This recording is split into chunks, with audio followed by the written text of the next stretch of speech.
Hello? Miss Lestico, guess what time it is? What time? It's time for math! Yay! Hey, first grade, welcome to another exciting week of money. Oh man, we've learned so much about the different coins so far. That's right. Today our target says I can sort a set of mixed coins. But first, let's review, Miss Lestico. What coins have we learned about so far? That's right. There are 4 different coins that we've been able to learn about. And the first one is our penny. That's right. And I remember it has a heads and a tails, and that had Abraham Lincoln and the Lincoln Memorial on it. That's right. And the color of our penny is different than all of our other coins. It's a copper penny. And so when we color it, we use a brown color. That's right. And I know that a penny is 1 cent. That's right. And what was our next coin? Well, then we have a nickel. Oh, yeah. Oh, and that had, Thomas Jefferson and his house Monticello on it. That's right. And this is our first coin that is silver or gray, and it has those smooth edges on the side. Oh, yeah. And a nickel was worth 5 cents. That's right. So when we count our nickels, we skip count by fives to tell the total value. Well, next we have our dime. Ooh, and on the heads, that had FDR. Remember, that stands for Franklin Delano Roosevelt, but that was so long, so we just shortened it to FDR. That's right. And on the tail side, we have an olive branch and an oak branch and a torch. That's a lot, and it's not a building, which is different for the coins. That's right. It's also the smallest coin, which really helps us identify it as the smallest silver or gray coin that we have. That's right. And it's worth 10 cents. So when I'm counting a set of dimes, I can skip count by tens. Yeah, and then finally we have our quarter. On the heads, we have George Washington, our first president. What a guy. And then on the tails, we normally would see the bald eagle. That's the national symbol for the United States, but sometimes you'll see a picture that represents a state. And I know that quarter was the biggest coin that we have. That's right. And it's worth 25 cents. So I hope you've been practicing your skip counting by 25s when we have to tell the value of our quarters. Oh, okay. Well, let's see if we can remember and use these attributes. Those are like the characteristics to help us sort a set of mixed coins. Okay, so here is the first set of coins that we have, and I'm noticing right away it's so easy to figure out which one is the penny because it is this copper color. So Miss Lestico is going to move all of the copper pennies into one group. Okay, perfect. So here's all of our pennies, and I can tell right away. I know it's a penny because it had Abraham Lincoln on it and the Lincoln Memorial. Okay, now let me look. Oh, right away, Miss Lestico.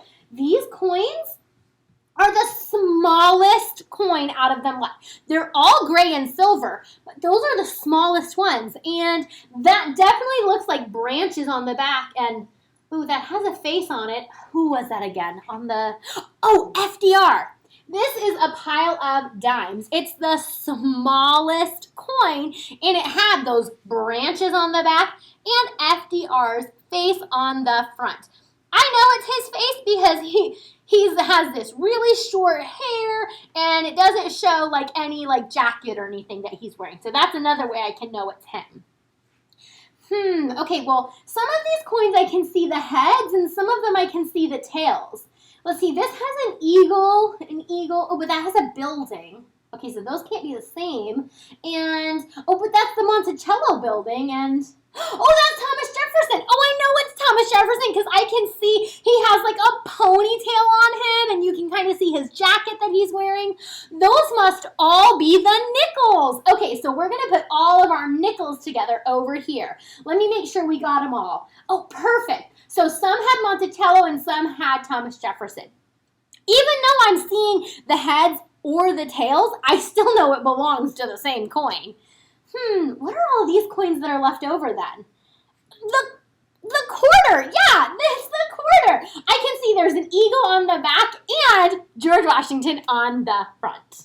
All right, it's my turn to try to identify the set of mixed coins. So let's see. I'm going to start with The biggest coin. Okay, so I can tell that some of these coins, like this coin right here and this coin right here, is a lot bigger than everything else that I have. Oh, and I see an eagle on the back, a huge sign that this is going to be my quarter that has the bald eagle. So I see a bald eagle here, and I see a bald eagle down here, and oh, I see the head of George Washington on these two coins over here. I can tell because he has kind of that curly hair, but it's still pretty long, and he's facing to the side. Oh, and I see George Washington one more time right there in the middle. So these are my biggest silver coins, and I can tell that the biggest coins, or the largest ones, are my quarters.